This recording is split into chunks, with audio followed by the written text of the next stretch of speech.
He's my rock. He's the one that kind of supported me through from growing up. So with everything's happening, still to this day, I have to call my mom every day, every morning when I get to work. And if I don't call her by 8:30, she calls me. So that still happens to this day.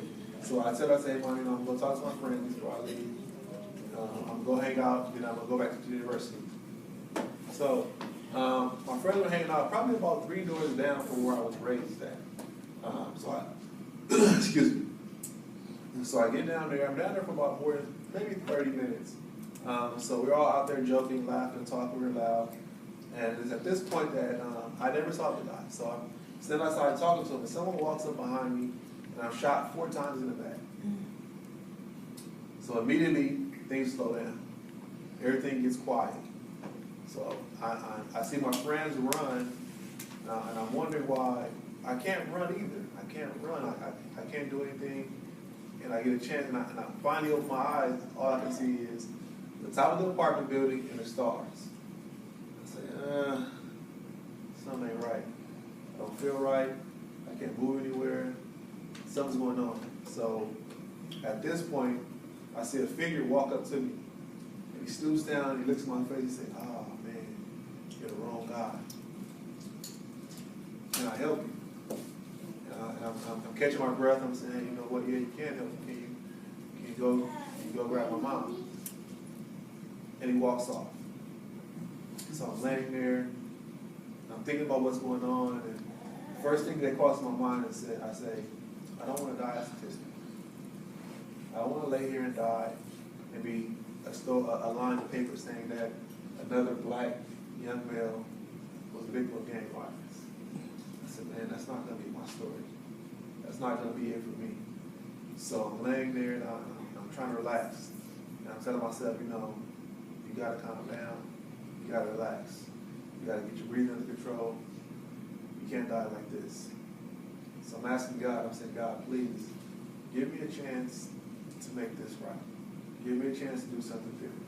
Give me a chance to be an example of what we can do, what a young black man can do out of the city. So I'm laying there. First person I see is my sister. She runs up, it's my youngest sister, so she runs into me. We have a kind of a tumultuous relationship. We're always in competition. She was the first student in our family to go to college, and she went to UCLA on a track scholarship. So me and her, we've always been in competition. So she's mad. She said, "Rodney, hold on, baby, hold on." I said, "I'm good, I'm all right. I'm hurting, I'm in a lot of pain, but I'm okay. I'll be okay." She said, "What do you want me to do?" I said, I'm good. Just wait for the ambulance. So we get in the ambulance, and she's the one that decides to ride with me. So we get in the ambulance, we're making this trip, and the ambulance driver saying, how old are you, son? How old are you, son? I'm saying, I'm 17. She said, no, you're not, you're 18. I said, yeah. I know how old I am. 17 years old. I'm good. Let me tell them, they're asking me questions. She said, no, you're 18. I said, okay, whatever you say. So I get to the hospital. I'm going into surgery. The doctor says, son, do you want to be awake for this? Or do you want me to put you to sleep? I said, what you going to do, doc? He said, well, we're going to have to do surgery. I said, man, put me to sleep. He said, I don't want to feel none of this. I'll wake up. So I go into surgery. That's all I remember. Doctors go out and tell my mom, they say, hey, Miss Anderson, it's bad. We don't think your son's going to make it the next 24 hours. So, and my mom, she's like my baby, she's crying. But at this point, it's tough going. So, 24 hours pass. Doctor comes back to her and says, Miss Anderson, you made it 24 hours. We don't think it's going to make it the next 72 hours. After we make it 72 hours, then we can talk. 72 hours pass. Come back and say, Miss Anderson, looks like he's going to make it, but his quality of life is going to be a lot different than what you expect. He's more than likely going to be a vegetable. He's not going to be able to move anything from the neck down. So that's what they tell my mom.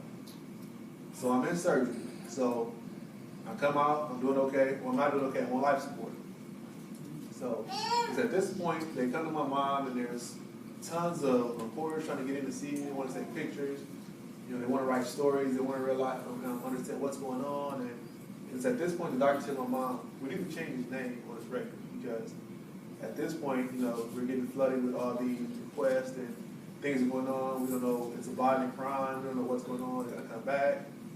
And if any of you guys have, you know, are familiar with LA, Martin Luther King was kind of one of the trauma capitals. And one of the best hospitals. They said if you go in there with a gunshot wound, you'll be okay. But if you go in there with a cold, probably not gonna make it. Probably not gonna make it. So I get there, I'm at Martin Luther King, I'm fighting. And so my mom changed my name. She changed my name to Nathaniel Harris. My middle name is Nathaniel, but I never went by Nathaniel a day in my life. So as I'm starting to come out of this medically induced, I'm waking up and I'm on life support. The nurse comes in, she says, "Hey Nathaniel, how you doing?" So I'm like, "Oh my God, where am I? This lady don't know who I am." She had no idea who she was talking to. I say, so I'm on all this medication. I'm thinking to myself, I'm like, maybe it's a dream. She doesn't know who I am. So I'm trying to talk, but at this point I'm on life support, so there's a tube down my throat. I can't say anything, and I'm trying to blink. I'm trying to give her some hint that, hey, I'm not Nathaniel. So maybe it's the wrong diagnosis. Maybe it's the wrong thing going on. So she's saying, you know, hey Nathaniel, how you doing? You know, things okay? You're all right? You're at Martin Luther King. You were shot. Is there anything I can do? And I'm sitting there and I'm like, this lady's crazy. Because I have a tube down my throat. I can't talk to you. You're calling me someone else. You're asking me questions. So I'm like, oh my God, what's going on? So at this point, my mind's racing. I'm like, I don't know what's going on. The last thing I remember it, the doctor saying is you're in necessity. So at this point, I'm starting to get better. They transferred me from Martin Luther King to a Kaiser on Cadillac. I think it's in North Hollywood, somewhere else. And I go from there, I go to Daniel Freeman's Rehabilitation Hospital. So the doctor come in and they say, hey, you know, Rodney, things are going to be different for you. Things aren't the same. You were shot, your spinal cord is injured.